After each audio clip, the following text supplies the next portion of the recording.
فرش التراب يضمني. دھواں اٹھتا ہے تو ایک کٹیا میں جو چورا جل رہا ہے اس سے بھی اٹھے گا تو جائے گا اوپر، اور محل کا کوئی بہت بڑا کچن ہے تو اس سے بھی اٹھے گا تو اوپر جائے گا. لہذا یہ غریب اور امیر کا فرق نہیں ہے، ہر شخص اس نیکی میں سے حصہ لے سکتا ہے. تمہارے پاس ایک روٹی تھی، تم نے آدھی دے دی کسی مانگنے والے کو، تمہارا حصہ ہو گیا، بہت بڑا حصہ ہو گیا.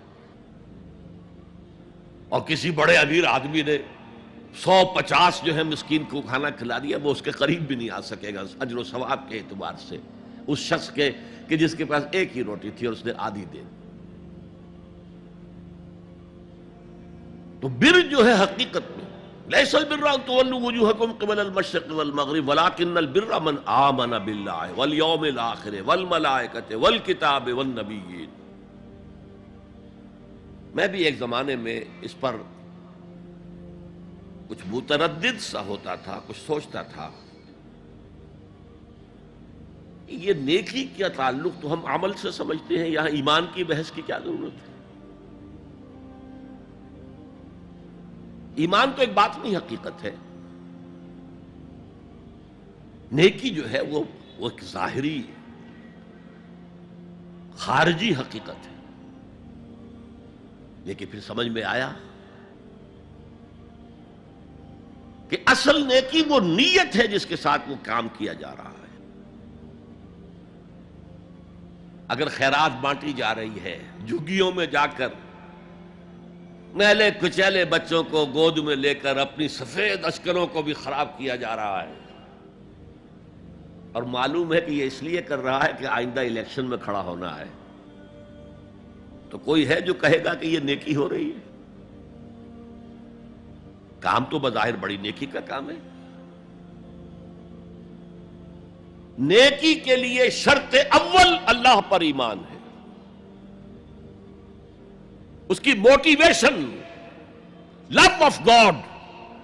اس کے سوا اگر کوئی اور موٹیو ہے، اگر دنیا میں شہرت چاہیے، اگر اس نیکی کے ذریعے سے بھی مال کمانے کا معاملہ ہے، دھندا ہے، نیکی کے پردے میں دھندا ہو رہا ہے، وہ نیکی نہیں ہے، چاہے ظاہری اعتبار سے وہ بہت بڑی نیکی ہو. تو سب سے پہلا مسئلہ نیت کا ہے، نیت کا ہے، نیت کا ہے. کس ارادے کے تحت یہ نیکی کی جا رہی ہے، کیا مقصود ہے، کیا مطلوب ہے. چنانچہ نوٹ کیجئے، اکثر محدثین نے اپنے جو مجموعے مرتب کیے احادیث کے، ان میں پہلی آیت کون سی، پہلی حدیث کون سی لاتے ہیں؟ حضرت عمر رضی اللہ تعالیٰ عنہ سے روایت ہے، انما الاعمال بالنیات.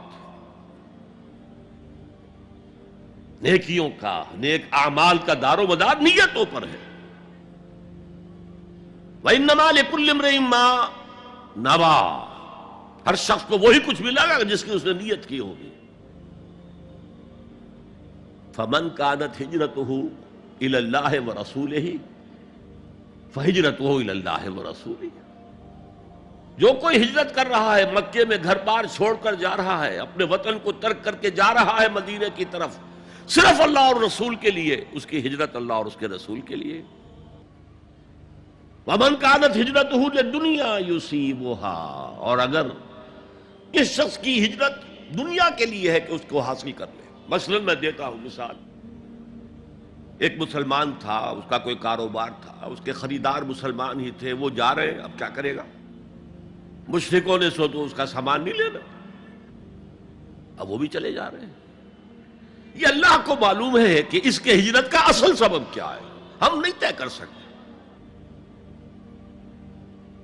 لیکن اللہ کے ہاں جو کھاتا کھلا ہوا ہے، اس کی یہ ہجرت جو ہے اللہ اور اس کے رسول کے لیے شمار نہیں ہوگی. وَمَنْ كَانَتْ هِجْرَتُهُ لِدُنْيَا يُصِيبُهَا أَوْ امْرَأَةٍ يَنكِحُهَا. یا کسی عورت کے لیے ہو کہ اس سے نکاح کرے. کسی خاتون سے وہ شادی کا خواہش مند تھا، وہ خاتون ہجرت کر کے مدینے چلی گئیں، اب یہ بھی باندھے کچے دھاگے سے بندھے ہوئے چلے جا رہے ہیں، تو یہ تو در حقیقت اس عورت کے کھاتے میں ہجرت جائے گی، اللہ اور اس کے رسول کی ہجرت میں نہیں. تو اصل شے یہ ہے نیکی کا وہ کام جس کا ظاہر بھی نیکی کا ہو اور باطن بھی ہو، کہ موٹیویشن صرف اللہ کی رضا ہو، اللہ کی محبت اور اللہ کی رضا کا حصول. یہ ہے پازیٹو موٹیو. ایک نیگیٹو سائیڈ بھی ہے. سب لوگ ذہنی اعتبار سے اتنے بلند نہیں ہوتے کہ اللہ کی محبت وہی اصل محرک بن جائے. یہی وجہ ہے کہ حضور نے اس کو صلی اللہ علیہ وسلم کمال ایمان سے تعبیر کیا ہے. من احب للہ وابغض للہ وعطا للہ ومنع للہ فقد استکمل الایمان. جس نے کسی سے محبت کی تو اللہ کے لیے کی، کسی سے نفرت اور بغض رکھا تو اللہ کے لیے رکھا، کہ اللہ کو اس سے نفرت کرنا پسند ہے. اور کسی کو کچھ دیا تو اللہ کو خوش کرنے کے لیے دیا، اور کسی سے کچھ چیز روکی تو صرف اس لیے کہ اللہ کو اس کا روکنا پسند ہے. تو اس شخص نے اپنے ایمان کی تکمیل کر لی. اگر اس کا موٹیو خالص ہو گیا ہے اللہ کی محبت اور اللہ کی رضا کا حصول، تو اصل میں نیکی ہے. ورنہ چاہے بظاہر کتنی ہی بڑی نیکی نظر آئے، وہ نیکی نہیں ہے.